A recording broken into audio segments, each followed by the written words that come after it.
സംശയം പോലെ പ്രകടിപ്പിക്കുന്നവർ ഈ ഒരു പൊട്ടിക്കൽ കഴിഞ്ഞ ഒരു വർഷത്തിനിടയിലാണ് ഈ തട്ടിപ്പ് നടന്നിരിക്കുന്നത്. അപ്പം ഇതിലേക്ക് വരുന്ന ഈ QR കോഡാണ് പ്രധാനമായി ഉപയോഗിച്ചിരിക്കുന്നത്. അപ്പോൾ ഈ QR കോഡ് മാറ്റിയാൽ ഒരു ട്രാൻസാക്ഷന്റെ ഹിസ്റ്ററി നിങ്ങളിലേക്ക് എത്തുന്നില്ല, അതായത് ഒന്നും എത്തുന്നില്ല. അപ്പം സ്വാഭാവികമായിട്ടൊരു സംശയം ഉരുത്തിരിയേണ്ടതാണല്ലോ. പിന്നെ എന്തുകൊണ്ടാണ് ഇത്ര ഒരു കാലതാമസം ഇത് തിരിച്ചറിയാൻ ഉണ്ടായത് എന്നൊരു സംശയം. അതിന് ഇതിലേക്ക് എന്ത് മറുപടിയാണ്?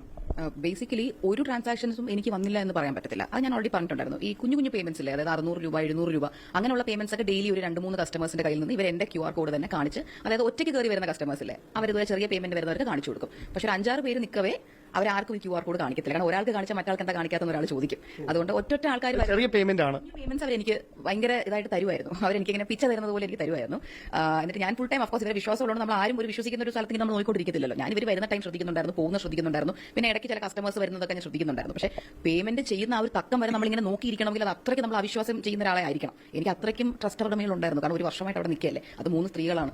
3 പേർക്കും എന്റെ ഒരു സിറ്റുവേഷൻ അറിയാമായിരിക്കും. എനിക്ക് വയ്യാന്നുള്ളത് ഞാൻ അവരുടെ മുമ്പ് വെച്ച് കരഞ്ഞിട്ട് വരുന്നുണ്ട്. എനിക്ക് ഒരുപാട് കംപ്ലയിൻസ് ഒക്കെ വരുന്നു, നിങ്ങൾ കാരണം നിങ്ങളുടെ പാക്കിംഗ് ഇഷ്യൂസ് കാരണമാണ്. അപ്പോൾ ദേവി ഇതിന് മിസ്റ്റേക്സ് എന്ന് പറഞ്ഞാൽ ഇവരുടെ മുമ്പ് വെച്ച് കരഞ്ഞിട്ട് വരുന്നുണ്ട്. പിന്നെ എന്തുകൊണ്ടാണ് അവരെ അവിടെ കണ്ടിന്യൂ ചെയ്യാൻ അനുവദിച്ചത്? ഇങ്ങനെ ഈ കംപ്ലയിൻസ് ഒരുപാട് വരുന്ന സാഹചര്യം ഉണ്ടായിട്ടും ബേസിക്കലി എന്റെ വീക്ക്നെസ് തന്നെയാണെന്ന് ഞാൻ സമ്മതിക്കാം. എന്റെ വീക്ക്നെസ് ആണ് അവരവിടെ കണ്ടിന്യൂ